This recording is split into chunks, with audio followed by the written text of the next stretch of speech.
This is Rockin' with Jam-Man. It's with Ron from Tempest Project. How you doing, man? I'm good. How about yourself? Man, just chilling, enjoying life as it goes, just seeing what will unveil in the next day, Nice. Yeah. Nice. I appreciate you having me on. What? I said, I appreciate you having me on. Oh, no. It's my pleasure. Thank you so much for being on my show. I really appreciate that, Cool. man. Good. I was really excited for this interview. So. Oh, thank you. Thank you. How's life treating you? It's good. I mean, really, couldn't be that much better. I mean, I'm running a clothing brand. I have a clothing line that's being worn by some of the most iconic musicians that are out there, past and present. And man, making some music with some of these guys, it's pretty damn exciting right now. I'm blessed. Man, that sounds wonderful, man. Sounds wonderful. So this is a band named after the play from William Shakespeare or a violent windy storm. Wow, look at you. You did some homework. Well, the band, I'll tell you, so the band name comes from, Tempest is like a whirlwind, severe storm, right? Mm-hmm. And that's kind of what this project is. We're calling it a project because the whole thing came about during COVID.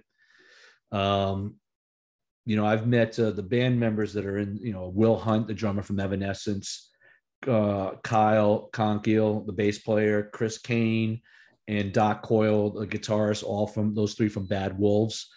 And background is, I have a clothing brand, Cult of Individuality, and Cult of Individuality has really won the hearts of musicians across the world. And it's afforded me an opportunity because so many amazing musicians wear the brand, both on and off stage, for me to become friends with these guys. So, the guys from Bad Wolves or Evanescence or Jacoby, Papa Roach, Hollywood Undead, Atreyu, Slash and Duff from Guns N' Roses, Tommy from Motley Crue. The list goes on, and I'm blessed that, I can call all these guys friends and that they wear the clothing line Cult of Individuality. Man, hey, I got a lot of super friends too, man, but hey, you're just going off right there. I got Guns N' Roses, bro. I got Motley Crue, bro. I got Tommy. Man, that's amazing, man. Yeah. So this is basically a super group. How did you guys all hook up together?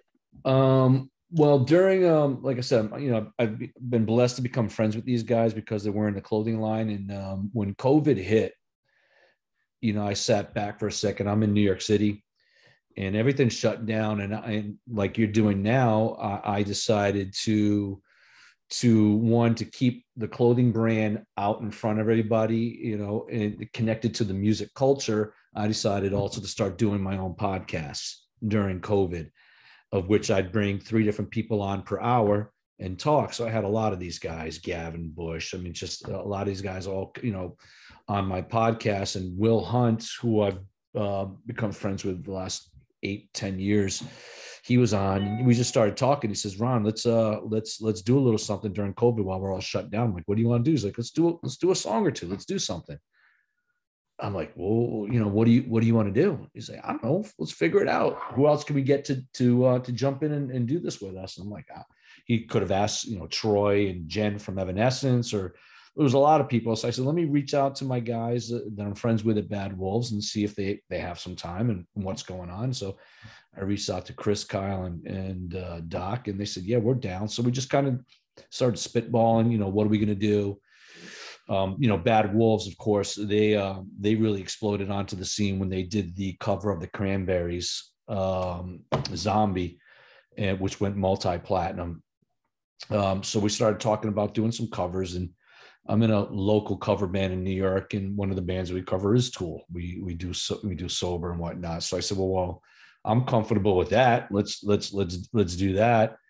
So we, because we all live separately, Will lives down in Florida. The other guys from Bad Wolves are all living out in Cali, and I'm here in New York. So we all recorded individually, and sent our mixes to Will, who had somebody who also worked on Evanescence producing, mix it all together and put it together. And then we kind of sat back, and after we had recorded Sober, Joey from Slipknot had just passed away. and we figured let's do a tribute to Slipknot. So we decided to do Dead Memories as our second song. So same thing, we all hit the studio, recorded individually, had it all mixed. And then I decided to send it over to this Jose Mangan, who's with Sirius XM. He does liquid metal, octane, and lithium on Sirius XM satellite radio. And he's like, "Wow, Ron, this is really good. What are you calling it?" I'm like, "I'm not calling it anything. It was just, just the guys getting together, just jamming and putting and recording it." He's like, "Well, you got to give it a name and you got to give us some music videos." I'm like, "What?" He's like, "Yeah, well, how am I going to put it on the radio station if you're not going to, am I going to put it on the radio?" I was like, "Yeah, I'm going to put it on the 3 different stations." So I'm like, "Oh shit." So I go back to Will and I'm like, "Well, Jose," because they all know Jose, and he wants to put it on, but he needs music video. He's like, "Well, I can go back in and record something." So we all went back into the studios and recorded individually. And I had my in-house marketing team for the clothing brand produce and do the whole music video, and which is available on YouTube now, both of them, Sober and Dead Memories.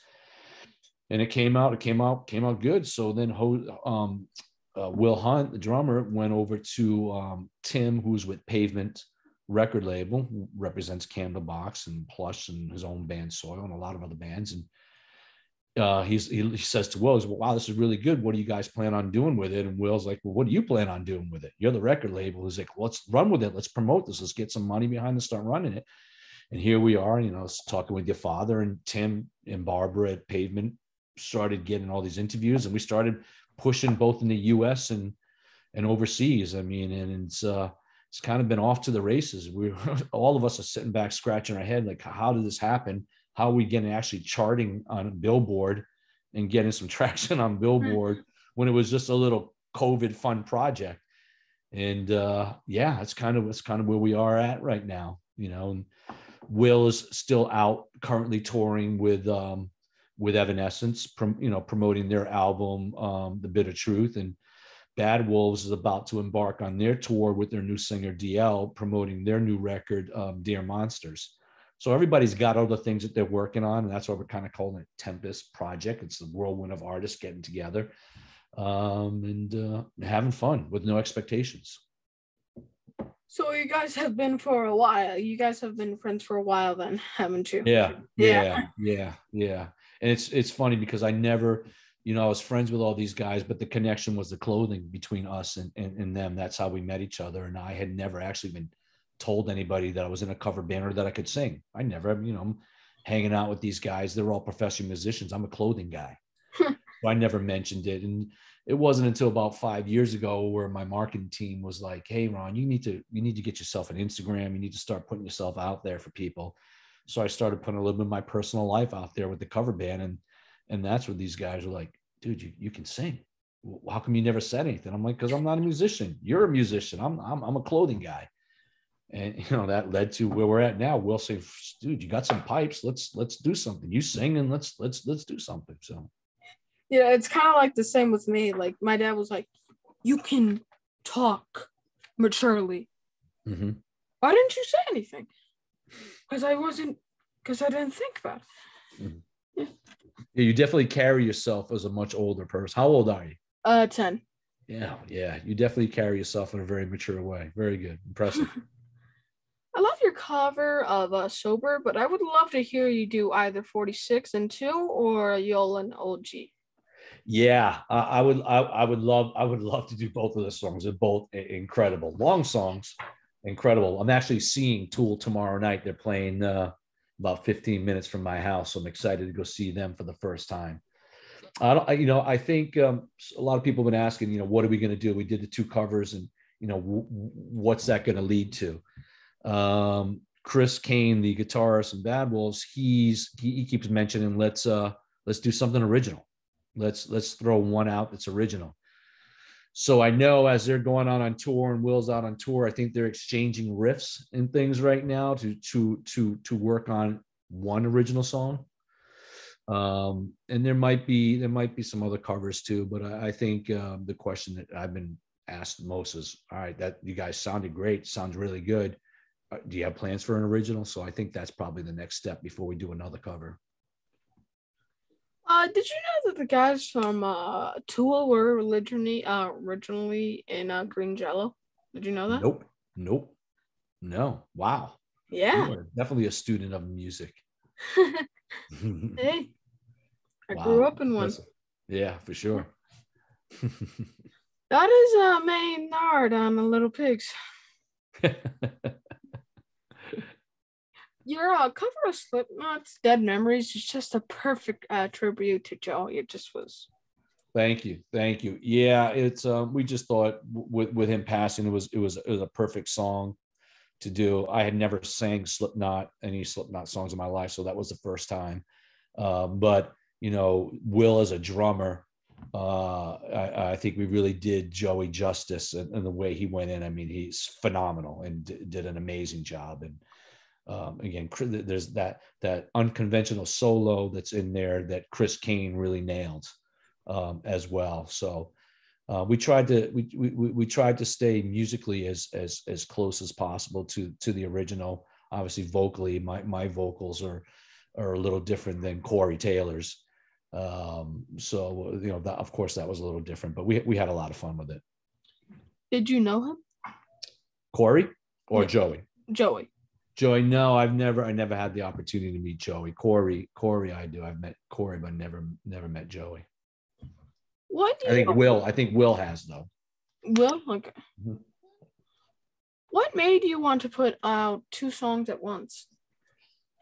I guess maybe because you have 5 guys that's trying to agree on what we're going to do. So we've just figured, just rather than do one, at least have 2. Just to play with. Again, this was all done with zero expectations. Really, it was just these guys heard me saying they want, Will, and he's like, let's have fun, Ron. There's nothing else going on right now. So it was the whole project, and I think that's what's making it a little bit exciting. Is there were zero expectations, of course, to do anything that would impact at all. With Will being with Evanescence, Will's also touring with Slaughter, and of course these guys are Bad Wolves. They have their bands, their full-time bands, so that's why this was a little side project kind of get together. And what's interesting is that we just did about 2 weeks ago, 3 weeks ago, we did a music video virtual release party to premiere the two music videos that are on YouTube right now. And it was the first time that actually Will, Chris, Kyle, and Doc actually virtually saw each other and spoke, because they had never seen each other. We actually, in communicating, everything was through text, which was crazy. And we all recorded individually. So that premiere party was the first time where those 4 guys were actually sitting there having a real conversation together, which is pretty impressive to think about how we put this all together without those. I was the kind of bounce between everybody, communicating and talking and whatnot, but they had never met personally or actually had a conversation personally. So it was interesting. Are you guys doing an entire album or just singles? I mean, we're just there's an old saying. There's an old man. He's sitting on a horse and he's walking down this trail. He kind of gets to a fork in the road. And he's like, I don't know which way to go. I don't know what to do. And the horse kind of looks back at him and he says, "Can you see in front of you?" The old man says, "Yes." He's like, "So just take one step at a time." So in essence, that's what we're doing. The next step is to do a single, just one, and see what happens, and kind of let everything just grow organically. If these guys are exchanging riffs and little by little we keep adding songs and we get a body of work that's 8 to 10 songs, and then so be it. But what's great about this is, again, there's it's not 5 guys getting together saying we've got to do this, we got to figure out how to make a living and how we're going to make money. No, this is 5 guys that are essentially friends with the common connection with me, just having fun together with zero expectations. And it's exciting now to see the songs charting both in the US and Europe and overseas. So one day at a time, we'll see what happens and see what where this all takes us. Now I know in the band guys might get busy. Have you ever talked to any of your rock star friends to join you for a track or two? Well, it's interesting. I don't like necessarily reaching out to people saying, "Hey, you want to jump on?" The songs are kind of getting out there right now, so I do have some guys that are hitting me up saying, "How come you didn't ask me? Why didn't you ask me to be on this?" And I'm like, I don't like asking favors or whatnot, or people were busy, so that's why Will had asked me, and then I reached out to the Bad Wolves guys. I think that's when you asked about the band name Tempest Project. It's that whirlwind of, this could evolve. It could evolve as we continue to move forward. If one member's busy, if one guitarist is busy, or the bass is busy, maybe somebody else fills in. Maybe a bass player from another band comes in.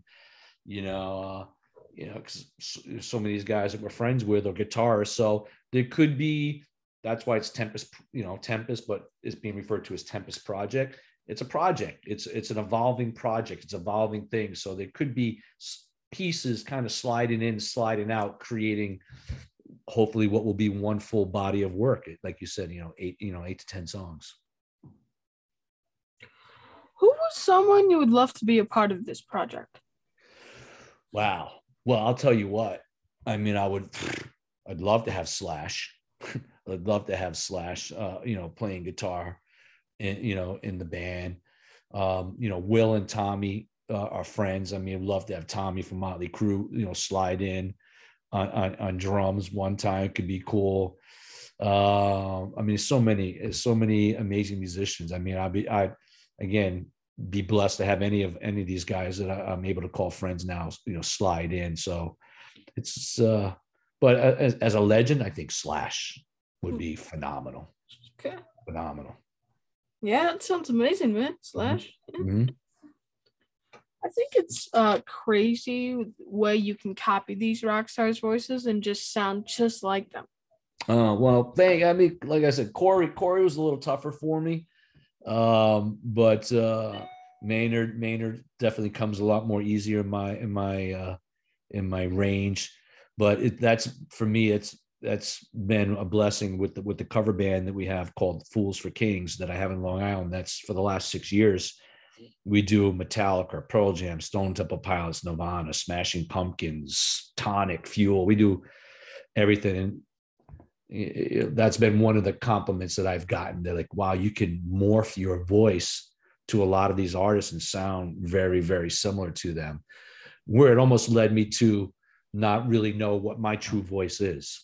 What's my true voice? Never taking lessons or anything. It's just kind of just doing it. I was told I'm a baritone voice, which is, Eddie Vedder baritone, it's so, those 90s bands, a lot of them were baritone singers. So I kind of fit into that range of music, that genre, those artists. You have an awesome voice, man. You just have a very nice voice. Thank you. I just had to say that out, man. Clear and just perfect and purity, man. Thank you. Well, a lot of my day job is I sell too, with my clothing brand. So I'm a talker. I'm always talking. Hey, I always talk too. A lot of people in my house.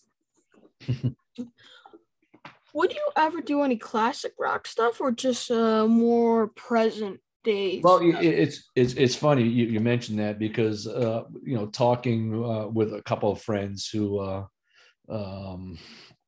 also musicians, we're talking about maybe if we do any more covers, digging into the archives of classic rock and pulling some of that stuff out. And I have a band that I love that I actually don't know personally, but Godsmack, and they've done some amazing covers of some classic rock songs that I love. So definitely to dig into the archives of some legends would I would definitely do that. Definitely throw in some classic rock, but with a little grittier edge to it. I know this project came from the lockdown. Did you try to write anything original during the lockdown? No, I was full cover. doing the covers was taking up a lot of time. And then of course, even though we were locked down as a clothing brand, we were doing a lot of behind the scenes legwork that was very important. So the creative juices were not in the till at that particular time. We weren't trying to do anything original. Again, we didn't know what was going to happen with this. For me, it was a feather in the cap. It was just a feather in the cap, saying that I was able to record a couple of songs with these guys who have accomplished so much and they're so talented. Now, did the pandemic affect you personally? Yeah, I mean, it affects everybody, obviously, right? Whether we have loved ones that sick or passed away, it's the immediate health impact on that. And I did have some people that were close that were affected with COVID, and of course the business aspect and the income and that it was affected my family and whatnot, and everybody that works for me, major impact. But at the same token, you can look at the negatives, and there's quite a few, and everyone talks about the negatives with COVID, but the positive coming out of COVID is that I had this opportunity. This was born because of COVID, because of the lockdown, because of the shutdown. This never would have happened if life was normal and these musicians were out and touring. It was because they had a downtime that we're able to do something like this. So, it's not all negative. There is some silver linings, so to speak. Did it change your outlook on life and what really is important? Yeah, for sure. You know what? There's no second chances. There's no redos in life. And you know what? We got to live it to its fullest, like it's our last day, with no regrets. And I approach everything in my life like that. The clothing, the music, these opportunities. I always put in my social media, always creating, always connecting. I don't pass up on opportunities now that perhaps I would have because I was being lazy or I didn't want to put in the effort on it. Now I look at things differently, how I approach it, and to all aspects, whether it's my personal life, whether it's my business life, it's whatever. There's definitely a different approach on everything. Not only you're a rock star, but you make clothes for rock stars. Tell me about your company, man. Just tell me. Yeah, we are very, very fortunate. I have a clothing brand, Cult of Individuality, that it has a core essence. It's the real DNA and the soul of the brand. There it is. There's our logo right there on the hat and on the sweatshirt. The brand has been really adopted by the music world. And what's unique about this clothing brand in this day and age, in this society that we live in, there's a lot of stereotypes. There's a lot of putting people into proverbial boxes, telling them how to dress, how to be, how to act, where to go, whatever. This brand has taken on a soul of the music industry because the musicians have reacted to it. They're wearing it. It started with these musicians wearing it only on stage. It was comfortable. We did all these crazy jeans that were super stretch, and they're on stage and they're flexible, and these iconic jackets that they're wearing that might be studs and leather and this and that. And it became performance wear. But the thing about the brand is really, for me, I'm into rock music, right? But our brand is all genres. We have amazing hip hop musicians that wear our product. We have Latin artists that wear our product. We have country music. And Will actually said it to me perfectly. He's like, Ron, your brand cross-pollinates every genre and every ethnicity with zero stereotypes, the common denominator being the music. So I'll have some crazy, amazing hip hop guy is like, oh my God, I saw Slash wearing on stage with Guns N' Roses. And I'll have my rockers being like, oh my God, you had Dave East wearing, or I mean, it's just, Bob Marley's son wearing the product, Rohan or Ziggy, or it really is a very, very unique situation. And it's a product of teamwork and all the people that work with me and put in, and, the effort and the love and the passion. Did you always wanted to be a clothing designer?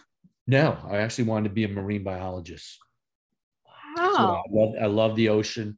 I wanted to be out on a ship for 9 months out of the year, studying and researching. But I was artistic. I was very artistic. I could draw, and my parents were really encouraging me to push through. And truth is, I went to the University of Rhode Island because it was third in the country for marine biology. Mm-hmm. And I ended up switching majors there, and I double majored in marketing and art. And my first job was at Ocean Pacific, the surf brand. So I stayed with the beachy ocean vibe, but I worked in the surf industry, which really what taught me how to build a culture around a brand. Because I learned with Ocean Pacific and Massimo, the other surf brand I was with, that you build a living, breathing soul to what you're doing as a brand that inspires people to greatness. So back in the day, you may not live near the ocean, but you wanted to feel that California vibe. So you bought the clothing that the surfers were wearing and whatnot. And it's the same thing with Cult of Individuality. Our core, our DNA, our soul is the music world. So the artists that you might look up to, or you might want to be or emulate, you see all these people wearing, you're like, wow, look at what they're doing.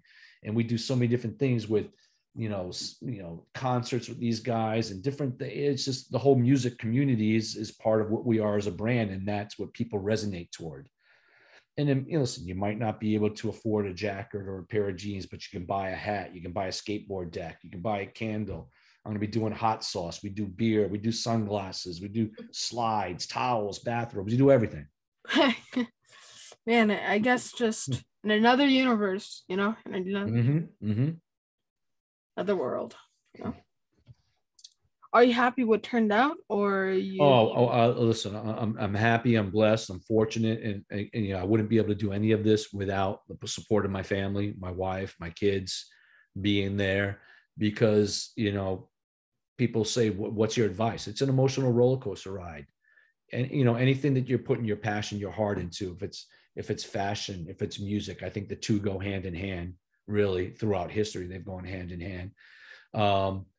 But there's always going to be people that will be in your ear saying, do this, do that, do this, do that. If you do this, you're going to be successful. And the truth is, you really got to follow your heart.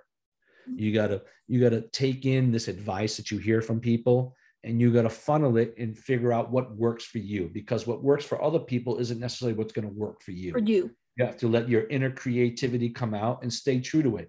And there were a lot of times where, I sat back and I'm like, I don't know if this is going to work in the clothing thing.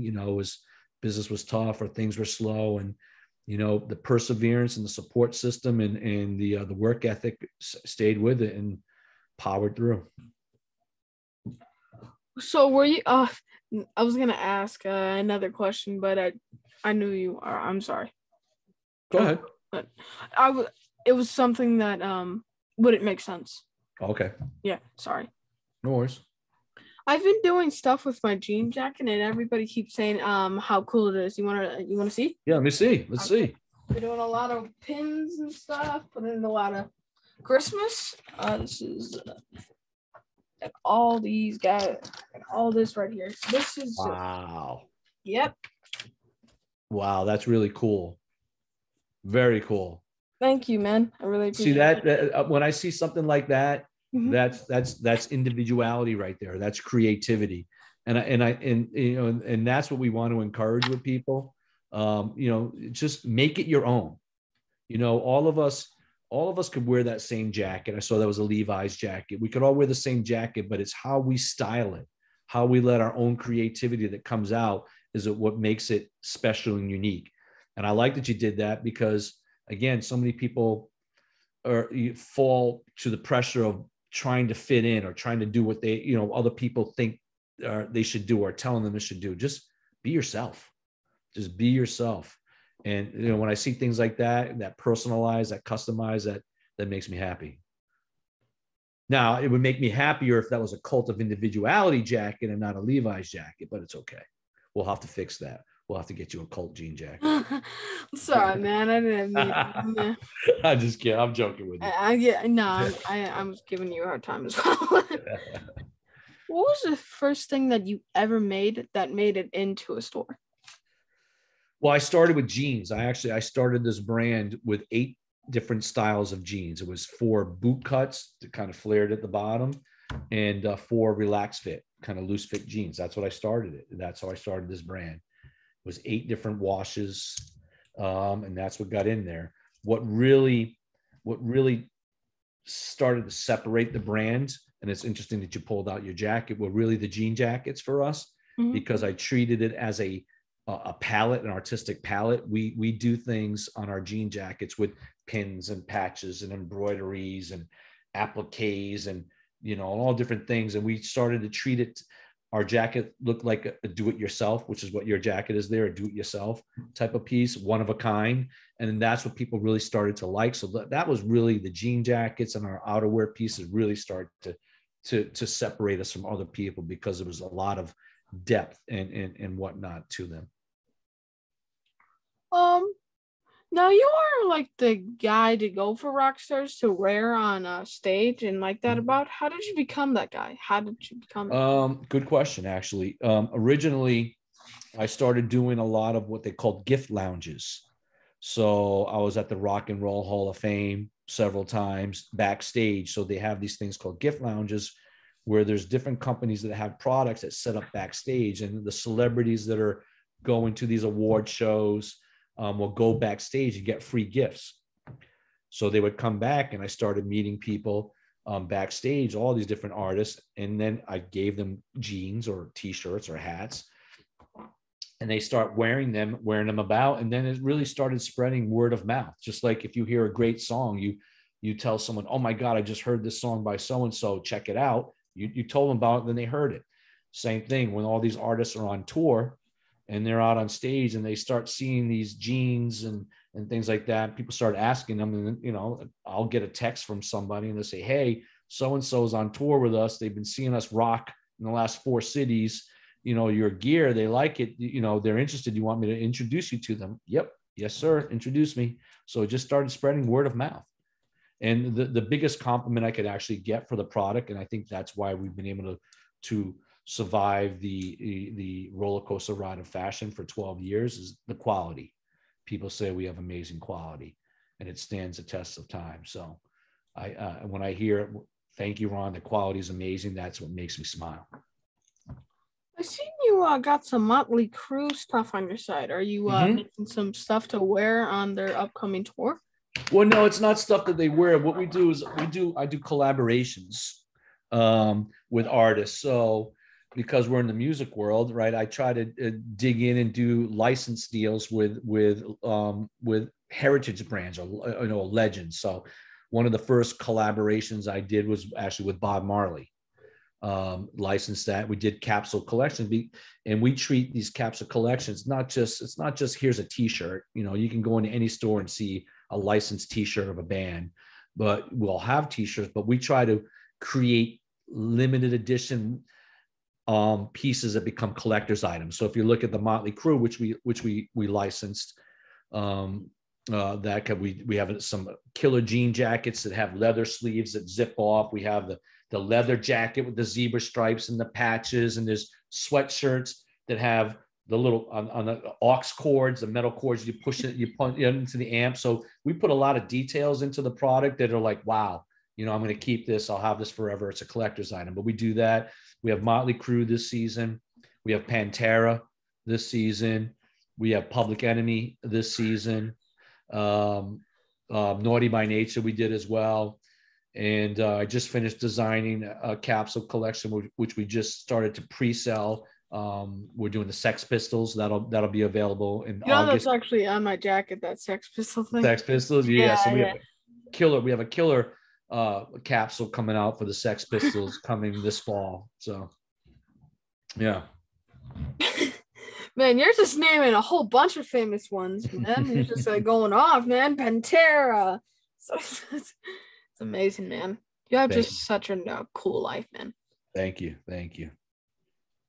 I've seen you you have all different kinds of styles. Can you make stuff for all the band members? Yeah, there's what's unique about the clothing brand is that there's something in there for everybody. Like I said, because the brand is so multicultural, you know, everybody dresses a little bit different. But it's funny, a lot of times I'll have my hip hop artists that come in, they're like, Ron, dress me like a rock star. And then I'll have my rock stars come in and they're like, man, I'm wearing my Jordans. I need some cool sweatshirts and fleece. And, I want to go a little more streetwear driven. And listen, my dad is 75 years old and he wears our little golf polo shirts and, and shorts and things like if you look in the brand and people visit the website, there's a little something in there for everybody. Do you need bands to call you up and say, like, I'm going on tour, I need you to hook me up? Do they like say, what's up, Ron? I need that. And then you're like, men, get to work.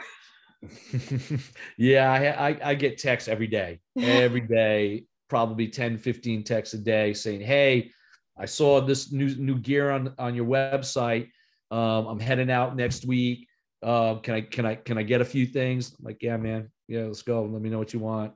But every day, every single day. Do you think some people are addicts to your clothes? Like, I need it, man. I need some clothes right now. You know what? Yeah, there are, and actually, it's very gratifying. Look at you. Yeah, it's very gratifying. I have one guy.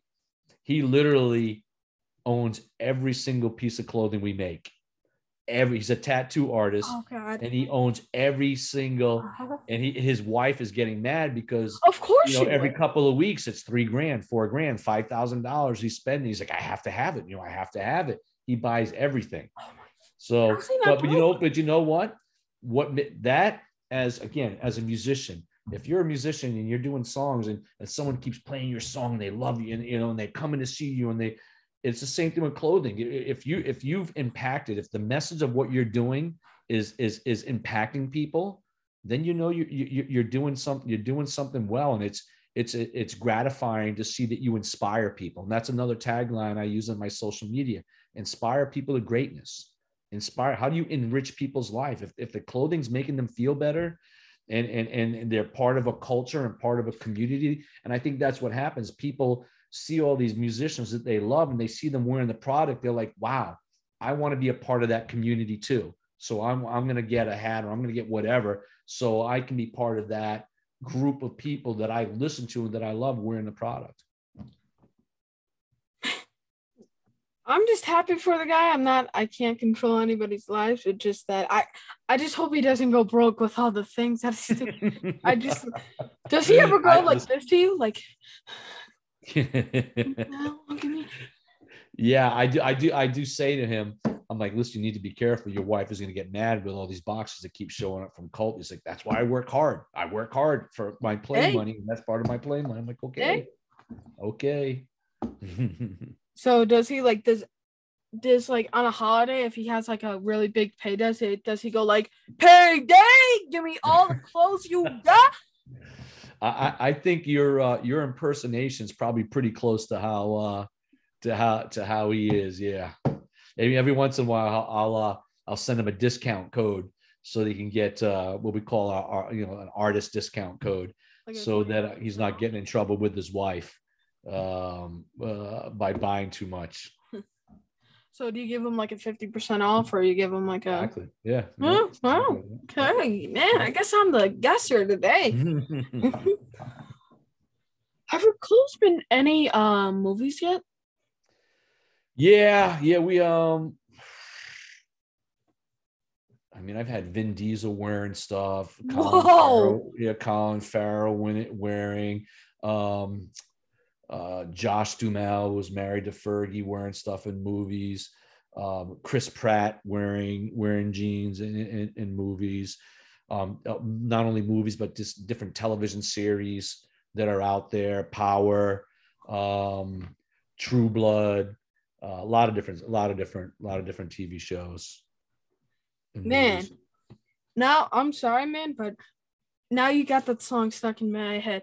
No one man should have all that power. The clock's ticking. I just count the hours. The 21st century. Wow. Yeah. It's locked in my head now. It's the 21st century. Doing something mean to it. Nah.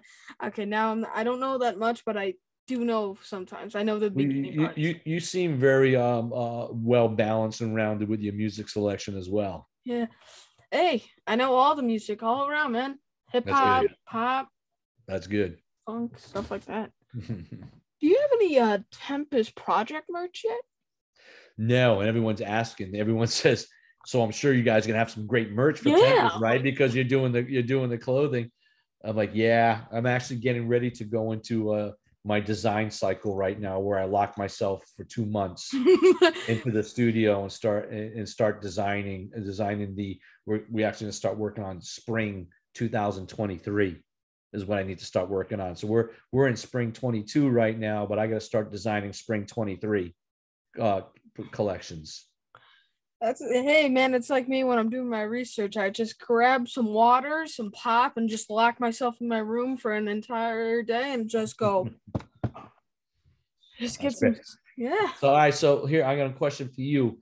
Who would you say for you in your young career was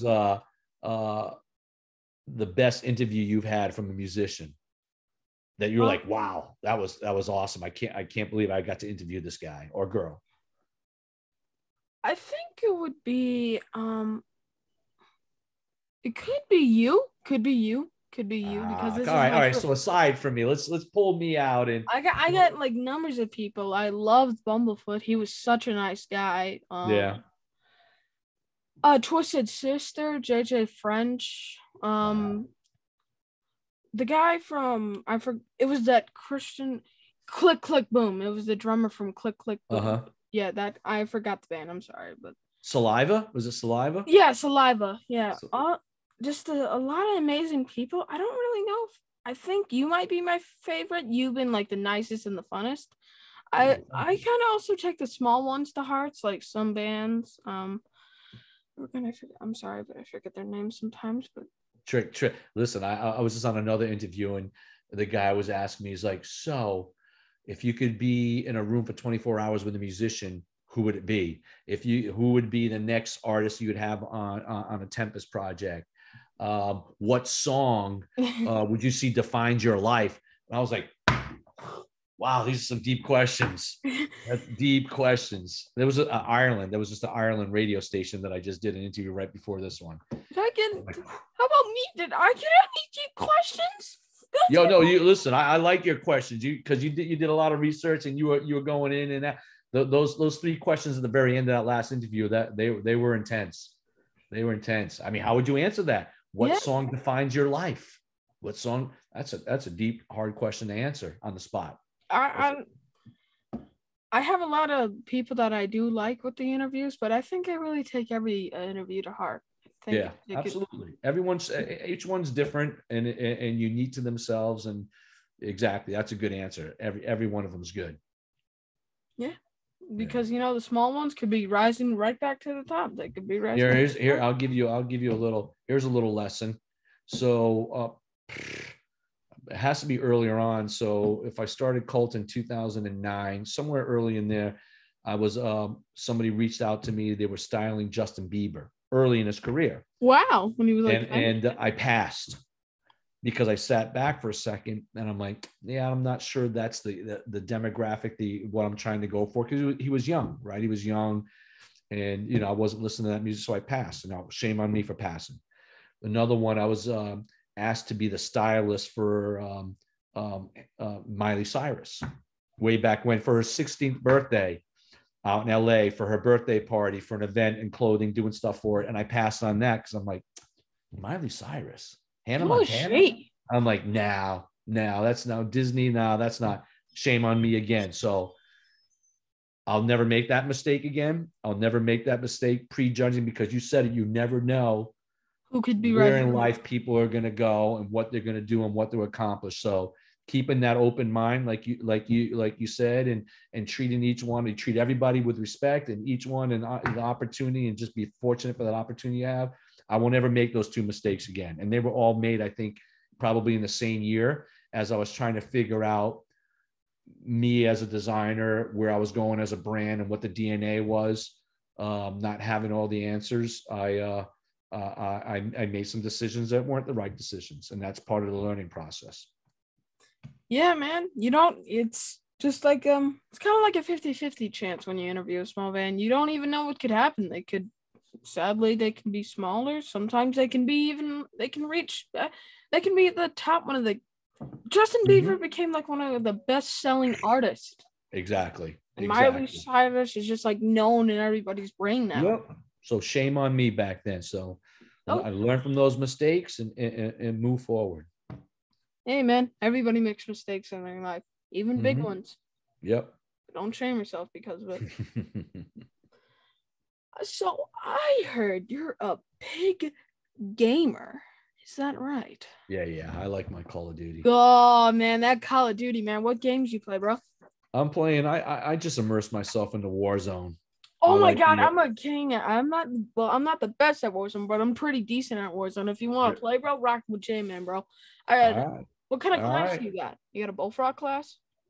Or are you running that MP40? I mean, I pretty much I rock with my assault rifle. So, right now they've changed obviously with the guns. But the STG I'm liking. Okay. The Cooper carbine is nice and steady with the right setup. But I was, the M4A1, the old one, or the PPSH with set up with a class where you hip fire, you're not aiming down sight for that close contact stuff. Yeah. I run 3 classes, but now I'm running with my bullfrog. I had a pretty okay MP5 class at first. Then I switched to the Mac 10 for a little bit, and now I'm at the bullfrog.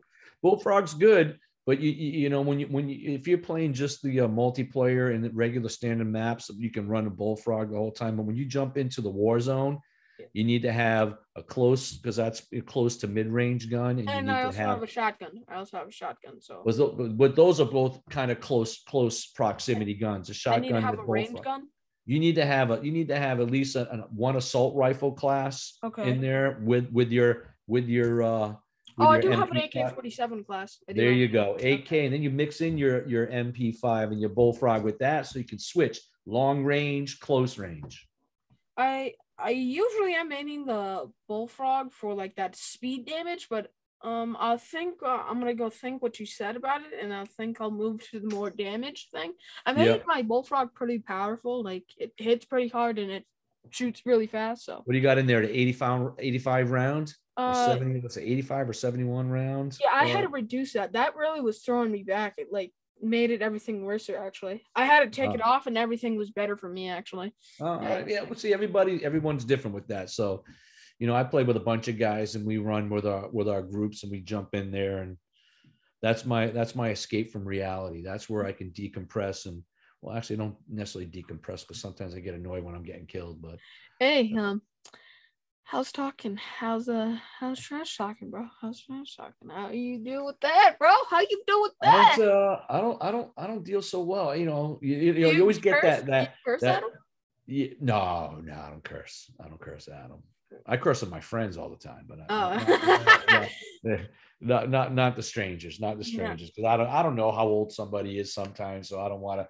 My wife would be like, "Don't be disrespectful." Well, that's the sad thing with Call of Duty. Everybody be mean to these 9-year-old kids who don't know. Well, oh God. Well, I'm really matured, so it's okay for me to play it. Yeah, but like I feel bad for those younger kids who play it, and they just get like, people can be so cruel to them. Yeah, they're rough. It's when you play Warzone, when you kill someone, they get that 2 second where they say something to you that you can actually hear it from the opponent. Yeah, proximity shots. Yeah, some of the stuff that gets said to me, I sit back and I'm like, did you just really say that?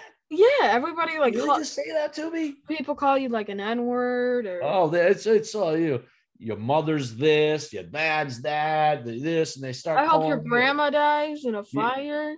Yeah, so there's some crazy stuff. So I just kind of sit back for a second. I'm like, well, all right, let's keep going. Let's keep playing. Some people even say, kill yourself. It's horrible. Yeah, horrible stuff. Yeah, man. Mm-hmm. They have that 2 seconds of rage. Exactly. Like I don't like say those mean things. I just say you're garbage. That's all I say. I don't really say like that. But I just... Do you ever get really energized because of it? Do I? Yeah. Nah, I mean, if I again, playing Warzone is all I play. So you drop in 150 players. If I can pop off 8 to 10 kills in a match and finish in the top 10, that's always my goal. Finish in the top 10 teams. What's your main map? Do you run Cadella or do you really run Rebirth? I'm Rebirth.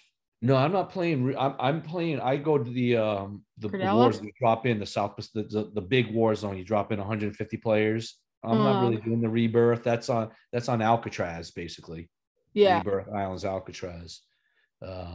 But I play on the big map where you drop in. It was Verdansk before, and now it's Catrella or something. Yeah, whatever. Yeah, that's the one I'm in. It's like the South Pacific. It just that map is really boring. And do you think it's actually a garbage map? However, well, you know it's funny because I think probably like the older generation is into it. So my friends and I would get into it, but some of the younger generation rather run and gun more because that's a lot of it's strategy. So people might be you're camping, you're sniping from the bush or whatever. So you're not getting 30 kills in a match. You're getting 5, 10 kills. So it's a different style of play. Do you think that does it give you Vietnam vibes for some reason in the area? Yeah, of course. Yeah, absolutely. Yeah, absolutely. The terrarium stuff. Yep. I can't do it really. I really just run Rebirth. You can hate me, but no, it's no hate. No, it's everyone has. That's what's great. You can go on there. You can play Rebirth. You can play Plunder. You can jump into this thing. It's like 50 on 50, big scale map, and you go in there and drop, and it's in the team that gets the 500 kills first wins. It's what's great about it. Everybody has their own style. The reason why I play Rebirth is because I have those multiple chances. It's just that I can't really deal with that hardcore thing. Like, you die. Once you die, you're done. Yeah. Well, but that's what if you're playing Warzone and you've got teammates, they can buy you back. But like you gotta sit there and wait until they get the money. Yeah, I'm okay. See, I like the finality of it. The fact that if I don't play well and I get killed and no one brings me back, the game's done. I usually we kind of get we actually go at the very end. We get this really huge hardcore thing, and then everybody just goes full on sweat mode. But that one's more of like, I think modern players really just like, sweats. What do you think? Do you think really stay on the Guerrilla Down map, or do you think they go to Rebirth the sweats or the tryhards? I think they stay on the big map. They stay on the big map, those roast skins and stuff. Yeah. What are you playing on? What console? I was gonna ask you that as well. What do you got? PS5. I was Xbox, but PS5. I got a PS5 too, brother. Yeah. PS5 gang. Now I see your clothes can mean something on Fortnite, like the skin can change into different stuff, your t-shirts, hoodies, and jackets, hats, and pants. Yep. Would you like to keep adding that to that skin? Well, it's funny you're talking about that. And I got a couple more minutes because I actually have to jump on another interview after this. But what we're working on with my brand is actually we're working on the Metaverse. The Oculus? We're working on stuff right now because the future, exactly. So when you go into the Metaverse, you're going to be able to start buying like you can in Call of Duty. You can buy the skins, you buy your gun packs and whatnot. It's going to be the same thing when you go into the Metaverse. You're going to be able to go in. Maybe you want to wear that hat. Your avatar wants to wear that cult hat that you're wearing, or a cult belt or a cult jacket. So that's actually what I'm starting to immerse myself in now, is to have my clothing brand available in the Metaverse as this starts to become more of an impactful lifestyle, so to speak. I think the Metaverse is kind of like Bitcoin. Nobody really knows what's going to happen with it, and it might be something like Bitcoin, where if you'd like bought like 2 Bitcoin, now you have like $200,000. But I think it's gonna be like that. Fortunately and unfortunately, I think it's I think what's going to start to happen is that movie Ready Player One. Have you watched that? Yeah, I really. It was actually my dream to create something like that. I actually thought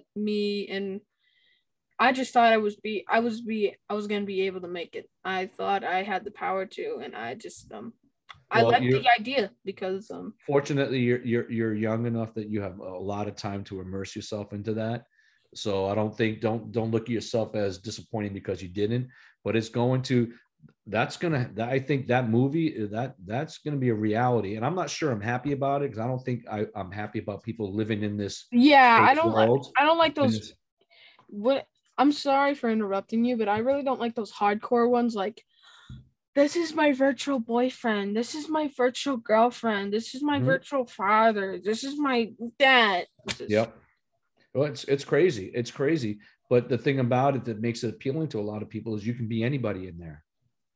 You can be anyone. You could be Thanos. You could be, I don't know. You actually can be God. You actually can be God in the metaverse. You can be Jesus. In VR chat, they have like Jesus avatars and stuff. It's crazy.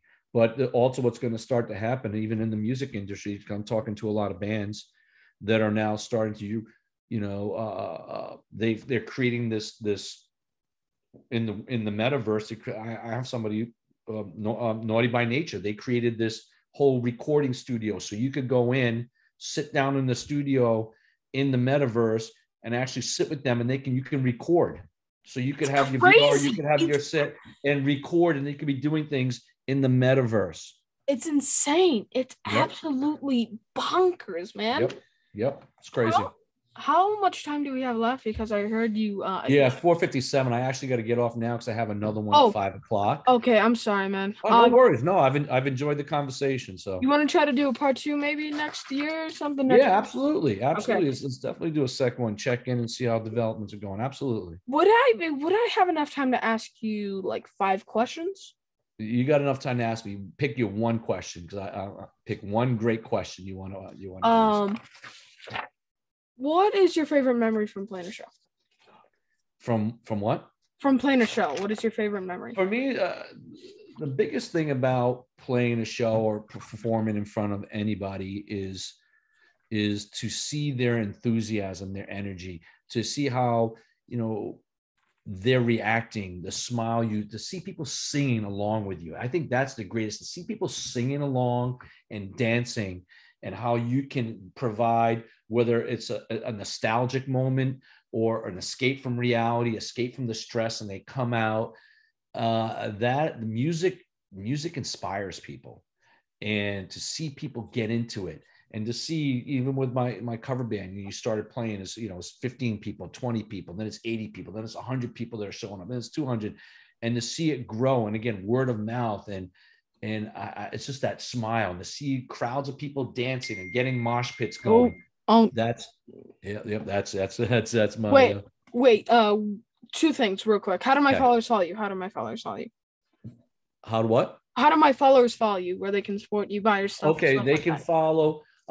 We have a Tempest is on _Tempest band _ They can go for that's the band. You can go on YouTube for Tempest and search under Tempest, and you'll see us, Sober and Dead Memories, the 2 videos that are there. You can go on Spotify and Apple Music under Tempest and see the covers, Sober and Dead Memories there. And for the clothing line on Instagram, it's Cult of Individuality. The website is also just Cult, CULT, of Individuality. When you go into both, if you go into Instagram for Cult of Individuality, you'll see all the musicians that are wearing the brand and the interaction and whatnot. So those are the platforms. Wait, one more thing. I'm so sorry, man. I'm so sorry. Will you be? I really like your rings. So will you be planning on making rings? Yeah, we did a collaboration before with a company called King Baby out of California. They're very similar to Chrome Hearts. A lot of these things are either King Baby or Chrome Hearts, or bracelets and whatnot. So yes, we will be adding jewelry coming in, jewelry and cologne. Could I get one ring? Because I got like one right there. That's all I got. I only got one ring. We don't have any yet. When we did the collaboration, we did the clothing with them first. We're going to start doing the jewelry.